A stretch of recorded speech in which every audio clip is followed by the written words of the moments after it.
Hi, it's Fias Taro. Hello, collective. So, this is your timeless love reading. Okay? Syempre, before tayo mag-start, kung hindi ka pa nakakapag-subscribe, please do subscribe and hit the notification bell para lagi po tayo maging updated sa mga mangyayari pa lang. Okay? Yes. And, yeah, if you're interested pagdating sa ating love reading or kung ano mang reading ang gusto ninyo, message lang po no sa akin pong FB page for more info. Ganun rin po pagdating kay Perception of Light. And yes, kung interested pagdating dito sa ating all-in-one Evil Eye bracelet, sa ating Evil Eye ring, and sa ating Evil Eye necklace, just message me. Okay? So, okay. Let's start. Tingnan natin, ano bang kwento to? Okay. Anong kwento ang ating makukuha ngayon, na? Tingnan natin. Situation ng mga collectives. Anong situation nyo ngayon? Okay. The Ten of Pentacles. And the Four of Swords in reversed. Meron nang nakakalimot sa responsibilidad.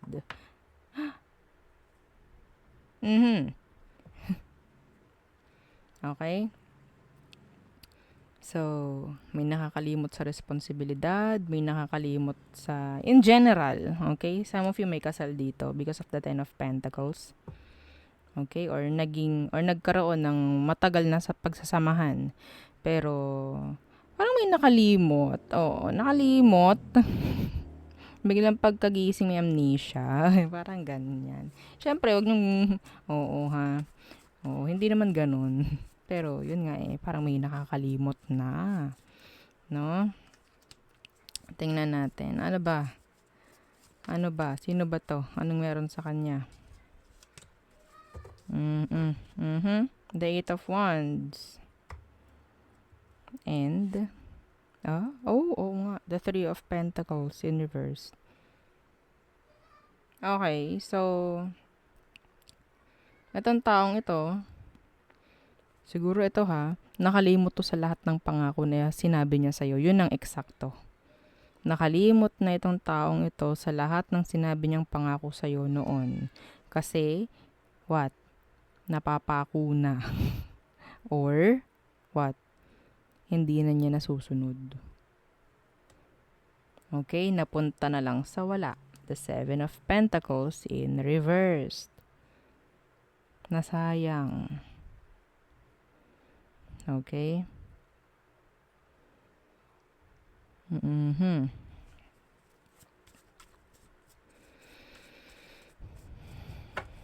Okay. So, tingnan natin, ano ba talaga? Ano ba ang current emotion ng taong to sa'yo? Bakit siya ganyan? Tingnan natin, ha?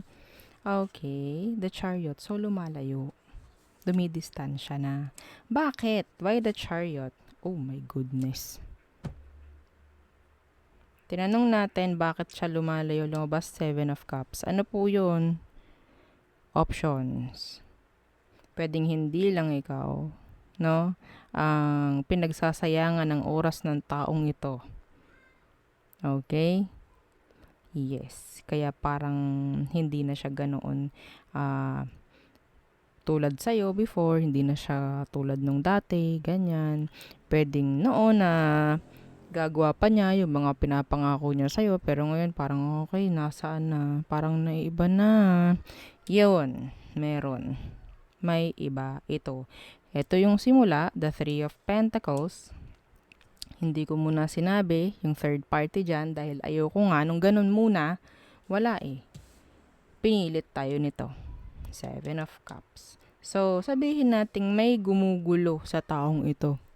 May nakakagulo sa inyong dalawa ngayon. Okay? So, confused na siya pagdating sa emosyon niya, kaya siya parang naglalaylo or nagiging cold or detached sa'yo. Okay?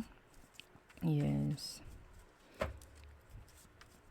What's their next action? Tingnan natin.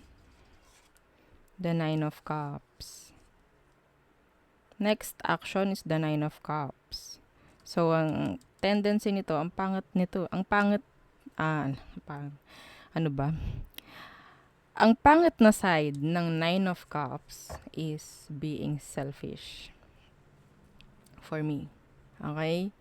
Kasi si Nine of Cups, this is happiness. This is being single. Okay? Kung makikita mo, isa lang yan. Isa lang yan. So, next action niya is magpakasaya at parang maging buhay single. Okay? So, tingnan natin why the Nine of Cups. You have death. Okay? Endings. So, marami kang makikitang pagbabago talaga sa taong ito. See? The Two of Cups pa na naka-reverse sa ilalim.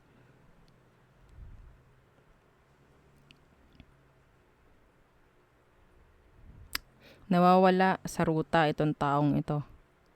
Nawawala siya sa ruta. Okay? Three of Pentacles, Seven of Cups. Yeah. Anong patutunguhan ito? Tingnan natin.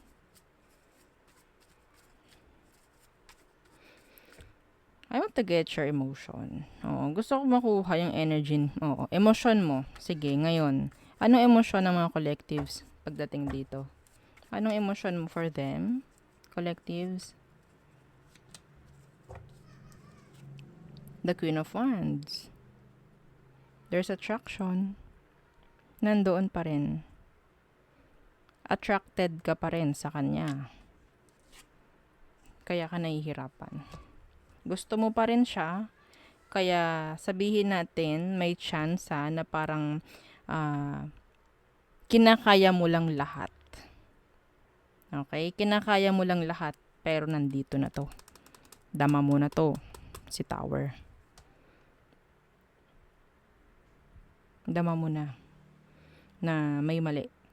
Pero, being the Queen of Wands, hindi nito ipapahalata na may something. Okay? Like, feeling strong ako. Mapababae, mapalalaki. Baka meron lang something, ganto, ganyan. Pero nandun na yung burden. Nandun na yung bigat. Okay? Magaling lang magdala. Talaga. Nararamdaman mo na rin na nai-ignore ka dito. Magaling ka lang magdala. Ano ang advice for you? /outcome.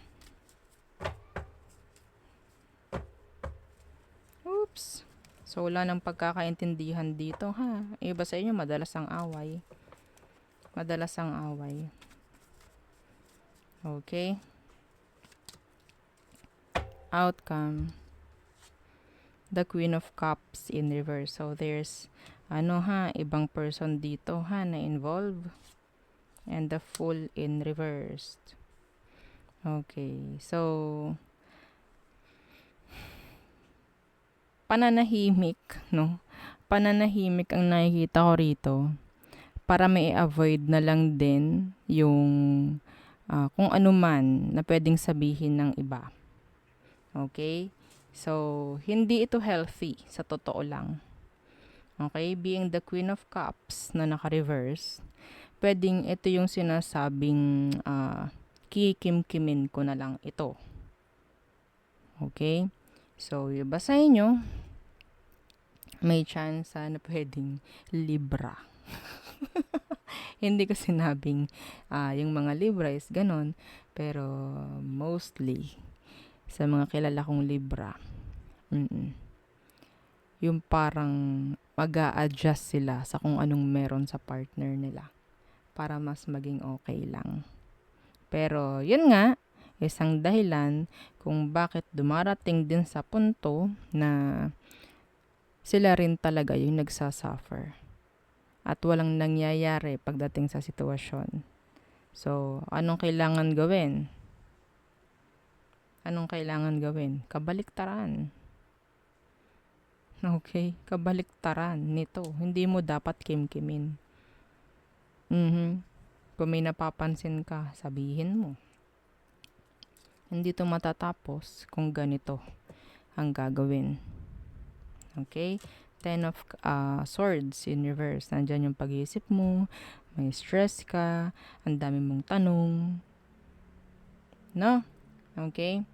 So, hindi sa pamamagitan ng pananahimik matatapos ito.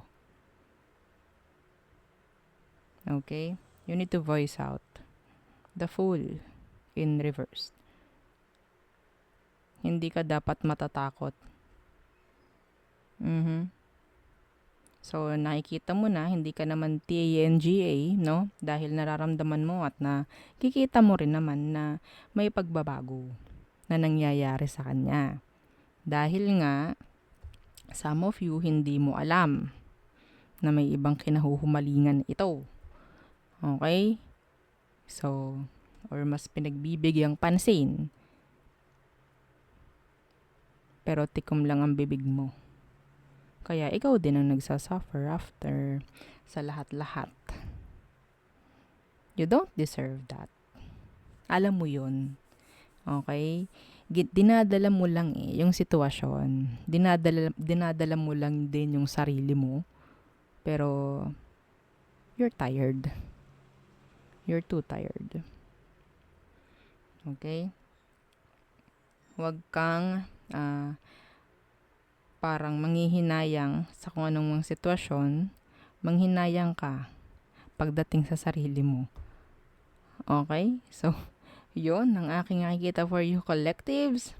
Again, don't forget to like, share, and subscribe, and follow our FB page. Thank you. Bye.